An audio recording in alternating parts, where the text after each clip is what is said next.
Moby Dick Chapter 105. Does the whale's magnitude diminish? Will he perish? Inasmuch, then, as this Leviathan comes floundering down upon us from the headwaters of the eternities, it may be fitly inquired, whether, in the long course of his generations, he has not degenerated from the original bulk of his sires. But upon investigation we find that not only are the whales of the present day superior in magnitude to those whose fossil remains are found in the tertiary system, embracing a distinct geological period prior to man, but of the whales found in that tertiary system, those belonging to its latter formations exceed in size those of its earlier ones. Of all the pre-Adamite whales yet exhumed, by far the largest is the Alabama one mentioned in the last chapter, and that was less than 70 feet in length in the skeleton. Whereas, we have already seen that the tape measure gives 72 feet for the skeleton of a large-sized modern whale. And I have heard, on whaleman's authority, that sperm whales have been captured near 100 feet long at the time of capture. But may it not be that while the whales of the present hour are an advance in magnitude upon those of all previous geological periods,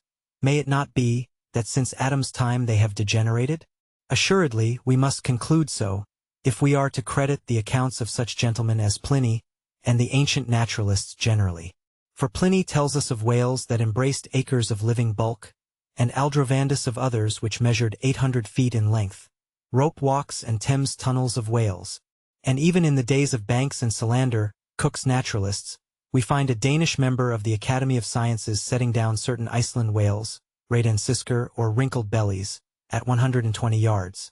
That is, 360 feet. And Lacépède, the French naturalist, in his elaborate history of whales, in the very beginning of his work, page 3, sets down the right whale at 100 meters, 328 feet. And this work was published so late as AD 1825. But will any whaleman believe these stories? No. The whale of today is as big as his ancestors in Pliny's time. And if ever I go where Pliny is, I, a whaleman, more than he was, will make bold to tell him so, because I cannot understand how it is that while the Egyptian mummies that were buried thousands of years before even Pliny was born do not measure so much in their coffins as a modern Kentuckian in his socks, and while the cattle and other animals sculptured on the oldest Egyptian and Nineveh tablets, by the relative proportions in which they are drawn, just as plainly prove that the high-bred, stall-fed prize cattle of Smithfield not only equal, but far exceed in magnitude the fattest of Pharaoh's fat kine. In the face of all this, I will not admit that of all animals the whale alone should have degenerated. But still another inquiry remains, one often agitated by the more recondite Nantucketers, whether owing to the almost omniscient lookouts at the mastheads of the whale ships, now penetrating even through Bering's Straits and into the remotest secret drawers and lockers of the world,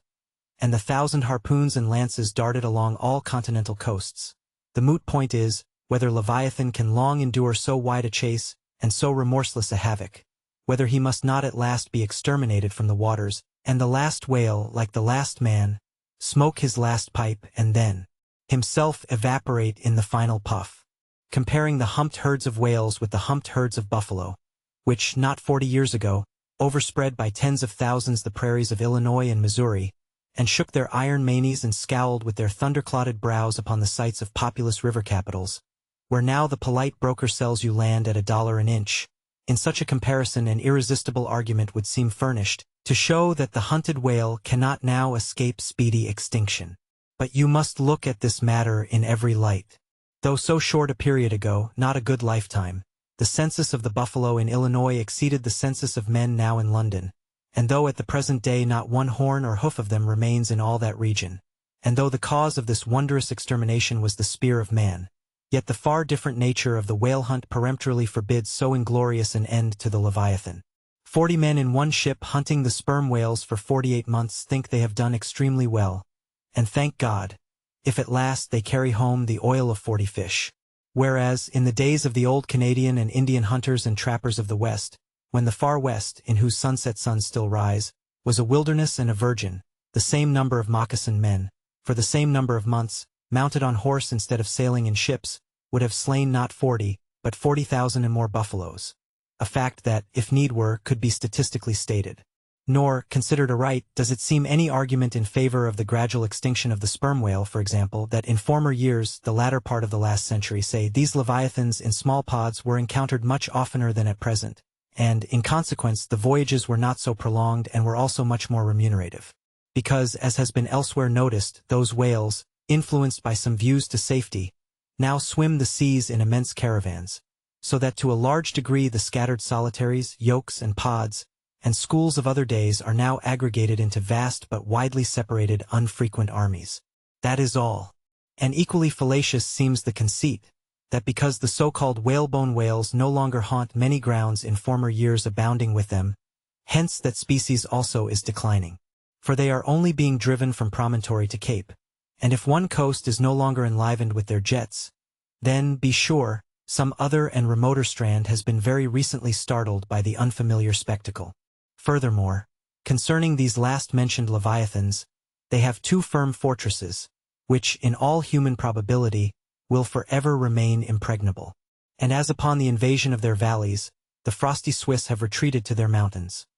so, hunted from the savannas and glades of the Middle Seas, the whalebone whales can at last resort to their polar citadels, and diving under the ultimate glassy barriers and walls there, come up among icy fields and floes, and in a charmed circle of everlasting December, bid defiance to all pursuit from man. But as perhaps 50 of these whalebone whales are harpooned for one cachalot, some philosophers of the forecastle have concluded that this positive havoc has already very seriously diminished their battalions. But though for some time past a number of these whales, not less than 13,000, have been annually slain on the nor-west coast by the Americans alone, yet there are considerations which render even this circumstance of little or no account as an opposing argument in this matter. Natural as it is to be somewhat incredulous concerning the populousness of the more enormous creatures of the globe, yet what shall we say to Harto, the historian of Goa, when he tells us that at one hunting the king of Siam took 4,000 elephants, that in those regions elephants are numerous as droves of cattle in the temperate climes. And there seems no reason to doubt that if these elephants, which have now been hunted for thousands of years, by Semiramis, by Porus, by Hannibal, and by all the successive monarchs of the East, if they still survive there in great numbers, much more may the great whale outlast all hunting, since he has a pasture to expatiate in, which is precisely twice as large as all Asia, both Americas, Europe and Africa, New Holland, and all the isles of the sea combined. Moreover, we are to consider that from the presumed great longevity of whales, they're probably attaining the age of a century and more, therefore at any one period of time, several distinct adult generations must be contemporary. And what that is, we may soon gain some idea of, by imagining all the graveyards, cemeteries, and family vaults of creation yielding up the live bodies of all the men, women, and children who were alive 75 years ago, and adding this countless host to the present human population of the globe. Wherefore, for all these things we account the whale immortal in his species, however perishable in his individuality. He swam the seas before the continents broke water. He once swam over the site of the Tuileries, and Windsor Castle, and the Kremlin. In Noah's flood he despised Noah's Ark, and if ever the world is to be again flooded, like the Netherlands, to kill off its rats, then the eternal whale will still survive, and rearing upon the topmost crest of the equatorial flood, spout his frothed defiance to the skies.